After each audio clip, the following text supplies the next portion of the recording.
What's going on, Buffs Nation? Hope you're all having a wonderful Friday. We have a lot to talk about. Of course, it is Colorado Media Day, and I guess you could say that here at David Talks Buffs, we're having a little media day of our own. Going to talk some Colorado, Coach Prime, college football preview for this 2023 season coming up. And I'm very honored and excited to have my friend John Kronenberg joining the show again. He joined me and Bill Carroll on Tuesday night for a round table. But this is going to be an opportunity for many of you to probably get familiar with him for the first time if you haven't interacted with him on Twitter. Lovely. So he's been in the Denver media for a long time now. So whether you're watching live or on the replay, please make sure to check in by hitting that like. Let me know in the comments who is watching. And without further ado, let's welcome John to the show. John, how's it going? I'm doing fabulous. I know that we got a lot of Buffs football on the mind, but I'm also, was born in Colorado, or was born in Ohio, but moved to Colorado when I was 6 months old. So I got some Broncos football today. So I'm a little excited for that as well, as you can see. But yeah, I'm very excited to be here. Thank you for having me. Yeah, absolutely. Love to have you on the show again. And for viewers that aren't familiar with this, and John and I, we got some things in the works for the Yeah. future here. So what we can't break any of that news right now, but you're going to be seeing John a lot more on this channel throughout the year. And so our Buffs Nation, our Buffs fans can get a little bit more familiar with you. What are your ties to the university? What are your ties to the Buffs? All of that. Yeah. First of all, obviously, I attended the University of Colorado myself. So obviously, I have ties there. Going back to kind of how I fell in love with the program was actually my senior year. I'd say I really fell in love with the program, and I started to kind of become more involved with the program. I was involved in my class where we were able to take a visit at the Champion Center when it first opened in the 2016 season. So that was when the Buffs won the South that year. And I was able to meet Cheverini and some of the coaches, some of the players that I knew as well. And just hear how they recruit, hear how things were operated internally. And that really started to help me with my first kind of understanding of football in a more in-depth way, instead of just kind of being an outsider who was looking in. So that was my kind of first introduction to the Colorado within itself. But otherwise, I've been watching CU football since 2002, I'd say, was like Joey Harrington versus Colorado and that kind of 2001 era. I think it was the Fiesta Bowl or something around like that, where they played Oregon. That was kind of like my first real love of falling in love with Colorado. So yeah, I've loved him ever since. I've been doing some interviews for Mile High Sports, and I did some for SI as well. But was able to speak with Mike Sanford last year, Montana Lamonius Craig after he made his touchdown for California, as well as guys like Talon Chandler, who's going to be on the roster in the future. So really been able to be blessed to speak with a lot of different Colorado guys and learn from them. Yeah, definitely. And I've been excited seeing you integrate yourself a little bit more with getting some more of these CU interviews and Yeah. opportunities and access. And that's something that I'm definitely looking forward to seeing more from Yes. you moving forward as we get into the season now. Yeah, let's talk about the team. Obviously, there's a lot to be excited about with everything that's transpired over the last 9 months or so. Right now, what is your beat on the team? What position groups maybe are you most excited for? Specific players that you're excited to watch. What's on your mind? Yeah, first of all, the coaching staff has been on my mind mostly just because they've made me the most excited. They've made these players excited to transfer to CU, to join a part of the Buffs, join the herd. So I've really liked the coaching staff and who I've been able to speak with. Honestly, they get me so excited for this team. I spoke with Tim Brewster, and he's someone where you just, after speaking with him, you feel pumped up. You feel more excited. You're excited to do your job. You're excited to write about the Buffs, whatever it is. You just get reinvigorated with this team compared to last year, what we were seeing. So first of all, the staff obviously was my first kind of big notice, being able to speak with them. But besides that, I really am interested to see how this offensive line comes along after seeing what happened last year. I'm just excited to get some new names in here. Obviously, they've played before at different universities, so I'm excited to see how they kind of all come together as one. That's the big mantra for me: 5 is 1.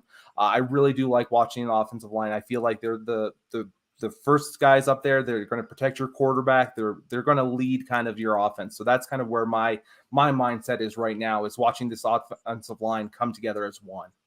Yeah, definitely. And that makes sense. I mean, you correct me if I'm wrong, in high school you played offensive line, right? Yeah, I mean, it wasn't very good, low level, but it was still one of those things where I did play center, and yes, I was very small though. A 5'10", 5'11" center is not what you want in college, that's for sure. Even at Air Force, for the triple option, you don't want to be running me.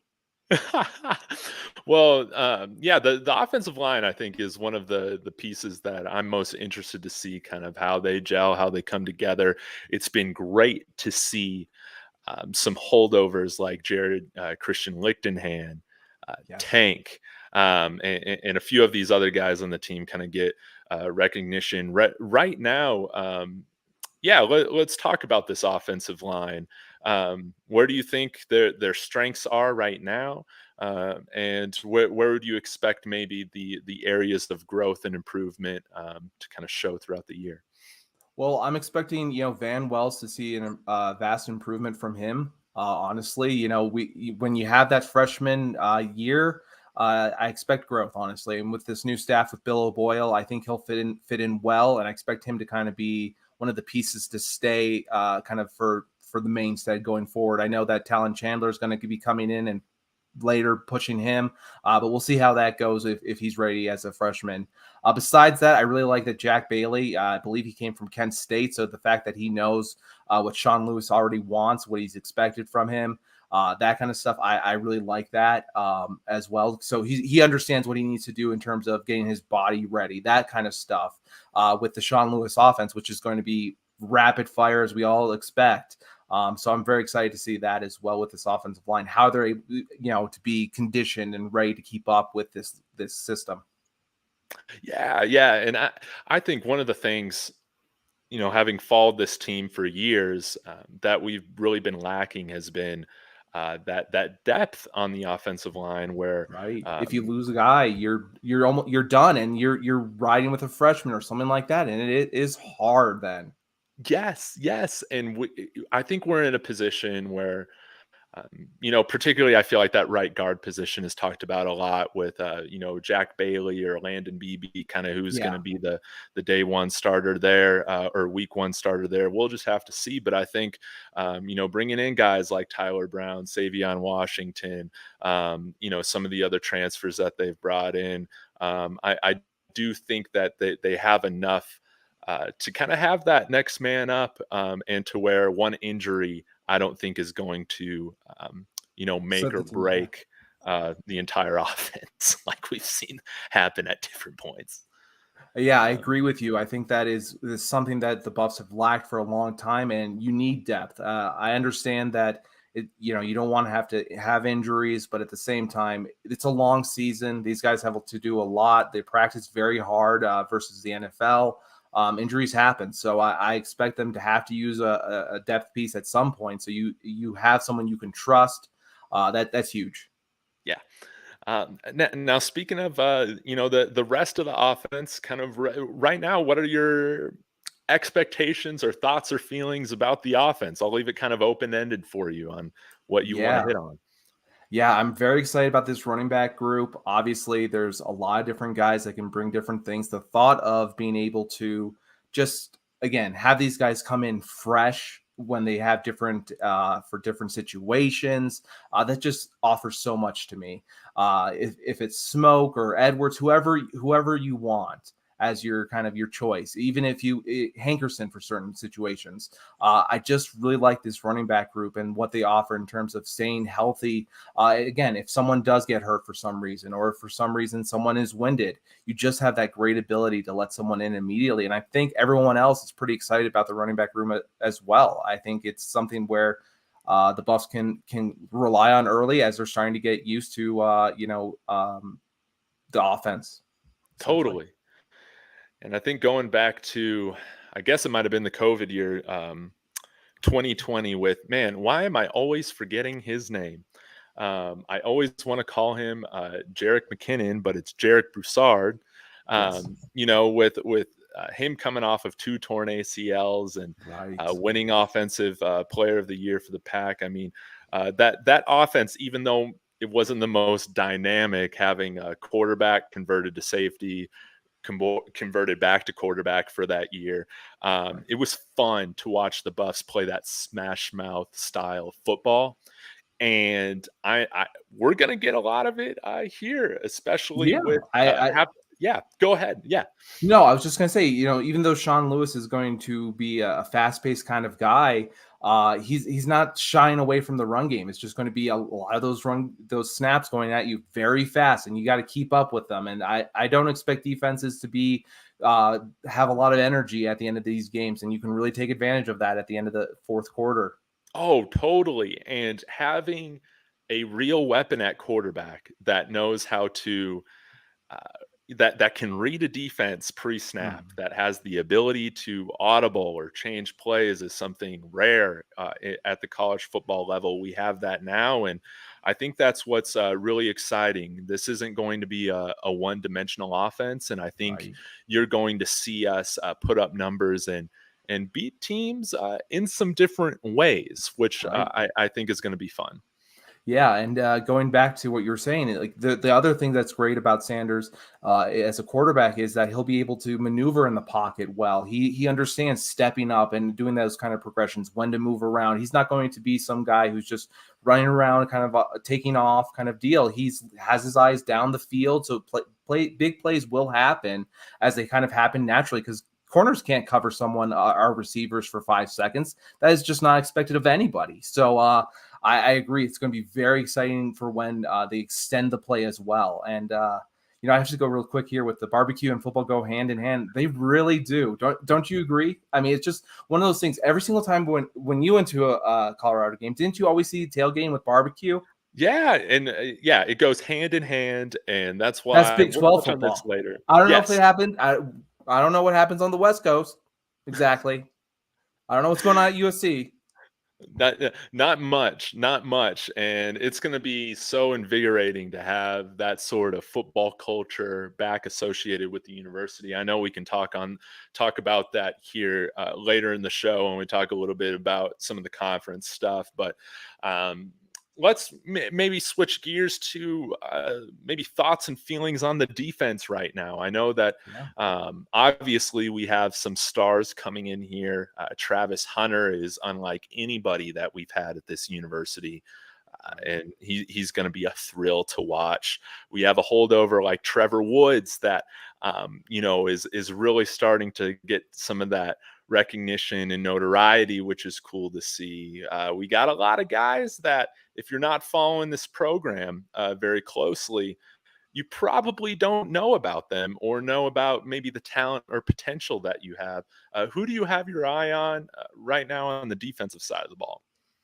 Yeah, I mean, I think I want to see where this interior defensive line, how they look, honestly. Hear good things about Shane Cokes and what he's been able to do. Want to see what Chaz Wallace can do. Same with Thomas Bishop. Really want to see how those guys are able to bring that interior pass rush to allow the kind of the edges and pass rushers to get home essentially to the quarterback. I think that's how you defeat teams now is by getting to the quarterback. Obviously, you have a lot of talent in your defensive back group, but still, you got to get to the quarterback. You got to stop the run, set the edge. And I think so that for me, first starts up front. And again, I think that's where my eyes are going to be at first.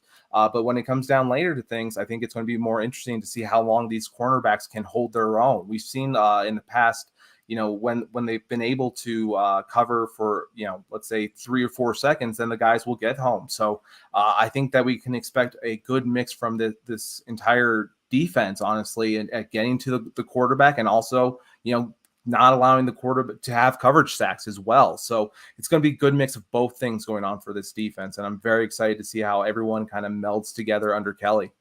Yeah, yeah, and I love the fact that Kelly and Coach Prime obviously having that experience in the secondary. It's cool to see this, I guess, method of building from the outside in.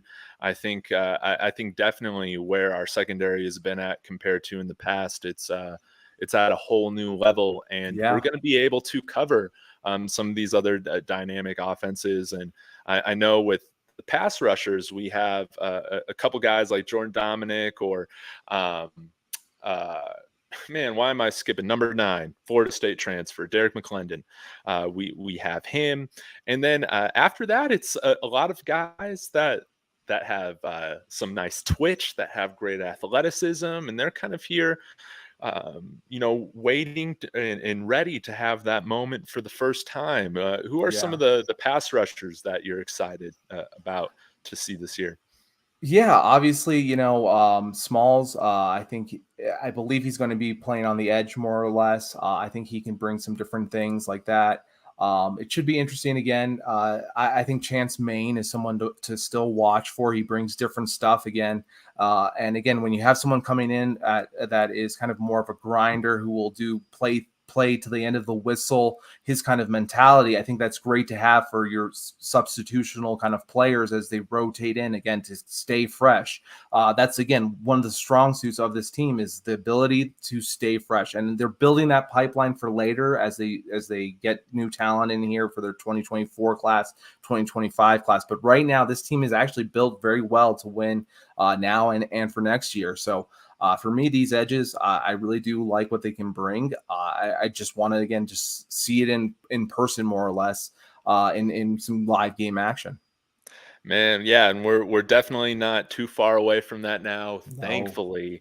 But let's talk a little bit about this season. I mean, obviously, this is going to be the last hurrah, for the Pac-12. Maybe we start Yeah. kind of from a high level view of the conference, and then kind of get down to maybe where we see the scenarios of CU's place in that this year. Yeah, what are your thoughts on the conference going into 2023?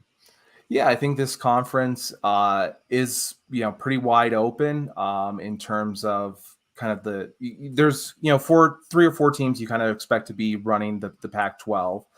Your USC, maybe your Oregon can kind of get in there, Washington as well. But besides that, everyone else is kind of within the same range, can be competitive with one another. It's going to come down to good coaching, who makes limited mistakes, who's not, again, penalty-free football. Those kind of things are going to separate these teams because each team is still going to be playing in the Pac-12 kind of football where it's wide open Yeah. fields. There's a lot of room to run. So these are going to be high-scoring games, in my opinion, for the last kind of hurrah for the Pac-12, and which will be fun. And I expect this to be kind of, hey, you have to make a few stops on defense. That's going to be the key points for these teams, is making those key stops. And again, special teams, make sure you don't make those silly mistakes. Can't allow a punt return to kill you and switch the field position. That's kind of what I expect from the Pac-12 in order to separate itself. It's going to come down to those kind of factors. Yeah, and I love how you brought up the fact that yes, especially with the quarterback talent in this conference, it's it's at an all-time high, I feel like, and the conference is really ending on probably their highest note in terms of just overall offensive and quarterback talent. This year, there's going to be a lot of fun quarterback play to watch this year. But you also bring up a great point, and getting into CU a little bit. Their special teams is going to be a huge swing factor in this. Their ability to make big plays, flip field position with that, and that's something that I'm very much looking forward to. I Yes. know we're backtracking a little bit, but I want to know your thoughts right now on special teams. Yeah, I think that there's for me, just obviously with the spring game. I think there were some concerns that people had with some of the kicking game, but it's one of those things where, hey, the spring game, it was kind of a different situation. I'm kind of putting that at the back of my mind now. It really was kind of a special moment, more Mhm. about Colorado and the culture shift instead of the actual play of players. Yeah. So I think when it comes to Feely, hey, look, he's been trained by his father. He's been trained by the coaching staff. He should be a guy that should be mentally prepared for the job. Now the question is, does he actually have the leg for this? So I need to see what he has, because otherwise, if not, there's plenty of other guys that can step up into that role and make that position known for them. And when it comes to other special teams kind of aspects, very interested to see what the Buffs can do in terms of returning with Horn, if he's going to be the return man. What can they bring in that? And I think that's a field position swap. Again, if you're able to get 25 yards a return, or let's say 20 yards, I mean, for me that's huge. It's going to be about consistent special teams play, which I love to think about, honestly.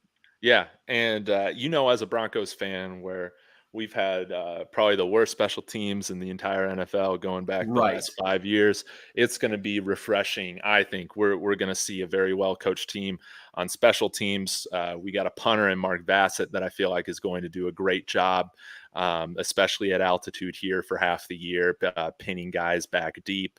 And yeah, returning Dylan Edwards, Jimmy Horn, Tavares Dawson. We got a lot of guys that can take care of that. And even I always forget too with the kicking game. I mean, you got a guy with Jace Feely, he's kind of known for having that big boomer leg, but you Yeah. also got a guy like Alejandro Mata, who really Right. has been dependable and trustworthy during his games at Jackson State as well. And I think that whoever comes through as the starting kicker, um, for this team, they've definitely have earned it because they're both very talented. I do think, though, Yes. regardless, maybe we'll probably see Jace Feely do those kickoffs, but Yeah. we'll see about the place kicking and all of that.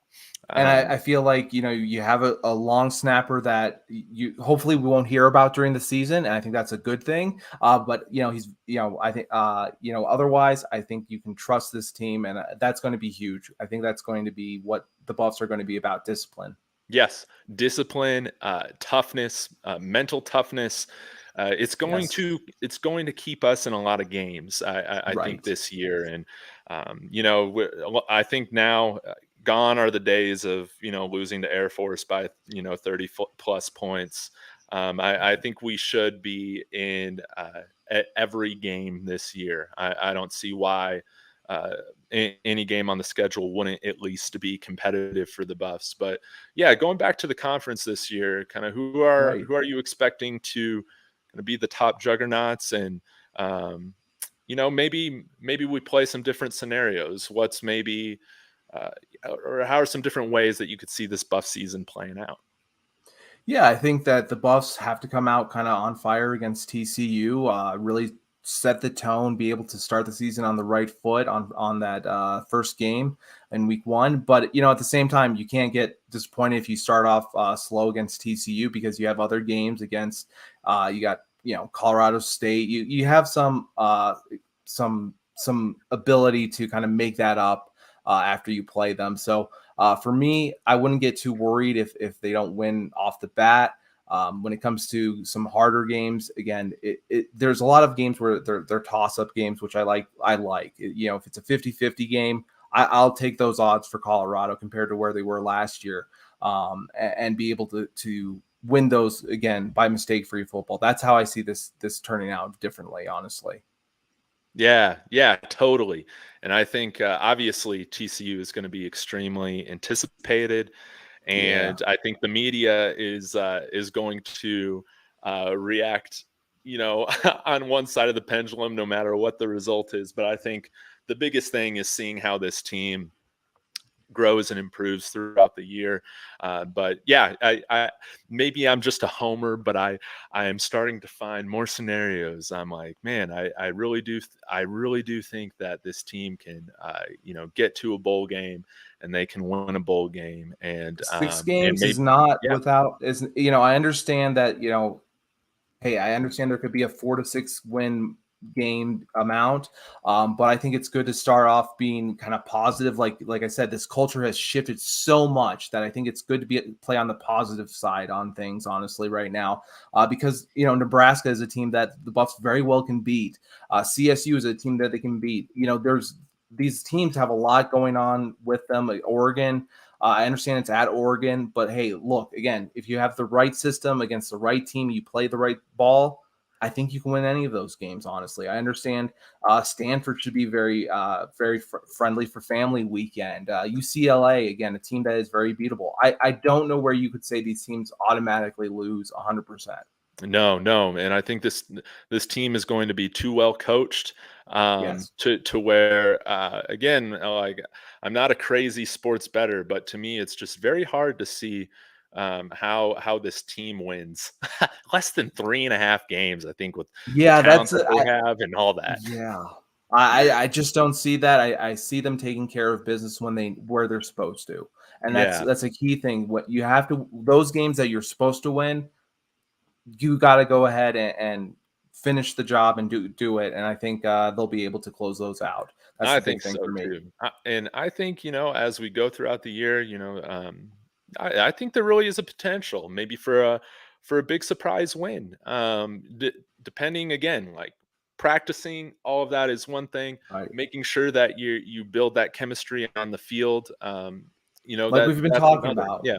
Yeah. Yeah, five, when it comes to the line, five is one. If they can all come together and really be a unit and understand those not, those when to pass off players, when, those nonverbal cues, that can take a weak offensive line, take them to the next level, free up your tight ends all of a sudden to make plays, and all of a sudden they can go out there, be receivers, and be more of instead of an inline tight end, they're kind of spreading out more. Those kind of things can open up different things for this team and this offense that Lewis is going to take advantage of. Again, if you don't use your tight end too much, when he does go out there, he's going to have a big play opportunity. Yeah. Yeah. Just like Tim Brewster was talking about, weeks ago with you about Yeah. Michael Harrison, Yes. possibly making a name for himself with the tight end group, Louis Passarello. It's going to be fun to see, but let's talk a little bit more about the season. Obviously, as Buffs fans, the most important game is beating Nebraska. We know all that. It doesn't for me. I don't care if we win 1 or 2 games, as long as we beat Nebraska. Everything on top of that's going to be gravy. Right. But what are some other matchups that are just very important to you for this year? Yeah, I think for me, obviously, Nebraska means a lot, but I'd like to go out for USC and be able to beat them, honestly, just to Yes. finish this in the final year, to be able to beat USC. I think it just would feel great for Buffs fans. Since we've been in the Pac-12, I just haven't. It's been a thorn in my side that we haven't been able to really get them, honestly, and I just would love to close out the year being able to beat them as they go into the Big Ten.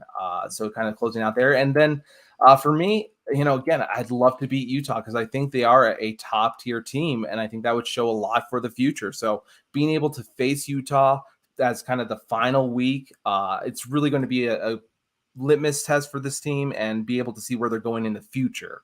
I'm very excited to see Utah and where this team is going by the end of the season. Yes. Yes. Because And that because then we're just all wherever that leads you, if that's a bowl game or not, at least we're excited going into the next season, excited for who's coming in for the next class, what they can add to this team. It really will add just even more of that culture change and more of the energy that we feel now, and have it keep going and continuing and have that momentum go for the Buffs.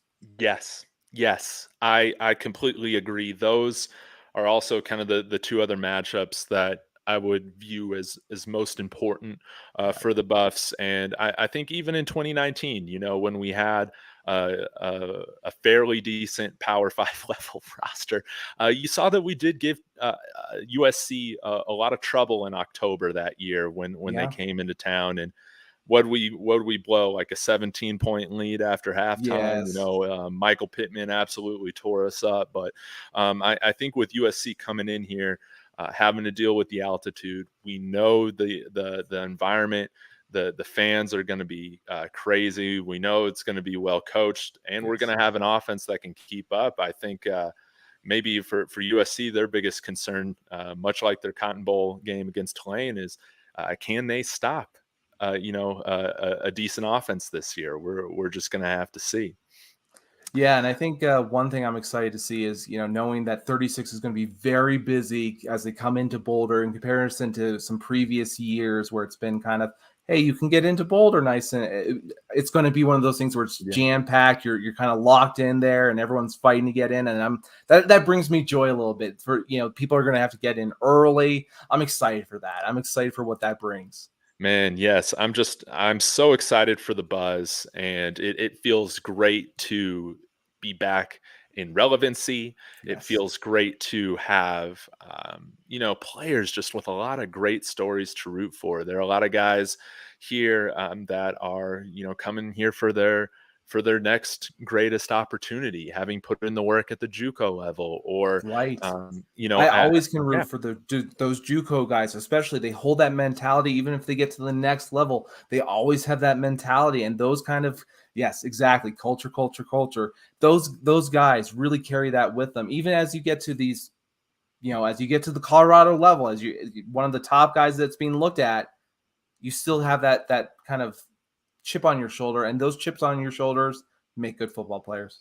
Absolutely. And just wanting to touch too on that Utah game. I think, like you said, it's going to be a huge um, kind of a measuring stick for where this program is going to be at within the competitive Big 12 in 2024. Because I think Utah, again, being the back-to-back champions of this conference, and a conference that has been overlooked but has been a gauntlet over the last couple years. Utah is going to enter the Big 12 as one of those top contenders in the conference immediately, just by where they're at, their program, how they develop talent.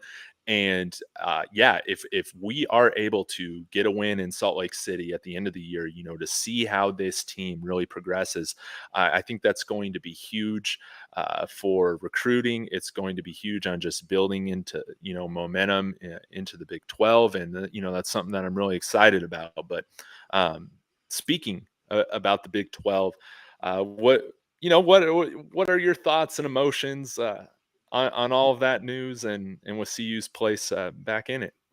Yeah, I mean, I have to admit, when I was hearing everything at first, I kind of was like, when it happens, then I'll start talking about it. Otherwise, I'm just waiting for the news, because a lot of it felt like for a while it was just there was nothing for it to be behind, and for it to actually happen, man, I'm excited. I think we've talked about this before a little bit, together.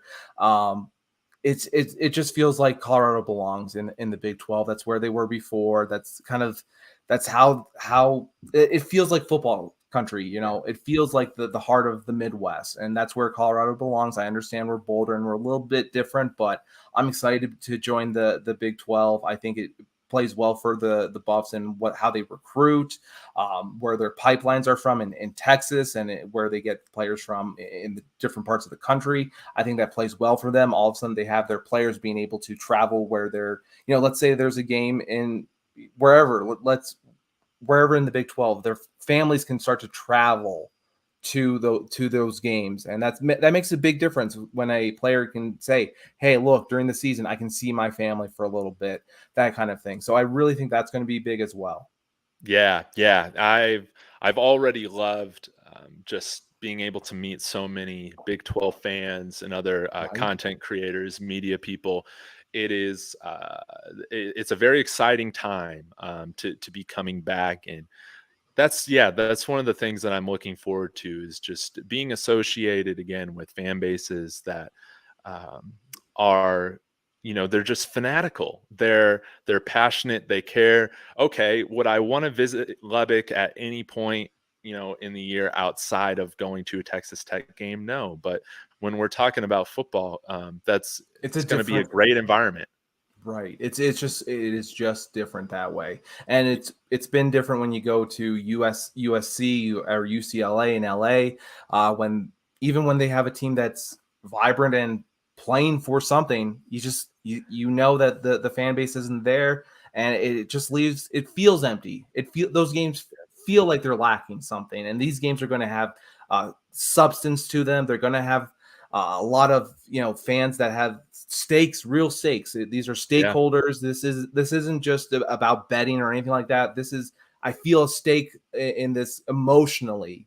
How the Buffs are going to do, how Texas Tech is going to do, how anyone is going to, how Nebraska is going, anything like that. Yeah, yeah. It's just perfect for where CU is going under Coach Prime, and I don't think it could have worked out any better with having us get the invitation to come over there, and then bringing some schools along with us, so we're not Yes. completely starting over again. We don't have much rivalry history with anything with Utah, because we've been so bad. But it's great to have Arizona State, Utah coming over here. We're familiar with them. We're familiar with the areas, and I think it's going to be great. So, So you have some um, foundation for your scouting, kind of that kind of thing. It's just nice to have film on them with your guys against them. It's just a nice starting point whenever you break down that week. That's how I see it as. yeah, yeah, it's going to be a very exciting time over the next few years to watch what happens with Coach Prime in the Buffs. And I guess I'll kind of end this segment on this note. Um, there's a lot of I talk about this a lot with the betting line. I think we can win over 3.5 games, definitely. And I think the biggest thing, there's scenarios where it's like, okay, like there are scenarios now where it's like I could see how things could play out to where this team wins double-digit games, which is I don't think it's likely, but compared to the last few years going into these matchups, we've been looking at them from the standpoint of like we have next to nothing chance to actually win, where now we have a team where there are scenarios, there are opportunities, there are things that can fall in line to where um, there isn't any game this year that I'm going to count the Buffs out of. How are you feeling in terms of their competitiveness this year and moving forward? Yeah, when it comes to being competitive, that's what I expect from this team. You see it in practice. These guys are competitive with each other. They, again, if they're JUCO guys trying to prove themselves, whatever it is, they're all fighting for those roster spots. And I think that builds a team together. And it's going to have a team that's tested, battle tested. So they're going to come in kind of already having some, uh, you know, some camaraderie. They've already have that kind of trust built in, and so that way they can get off to a hot start. And then, to me, again, like you said, there's times where the Buffs have been ahead against USC, ahead of these teams, and they let it slip through their fingers.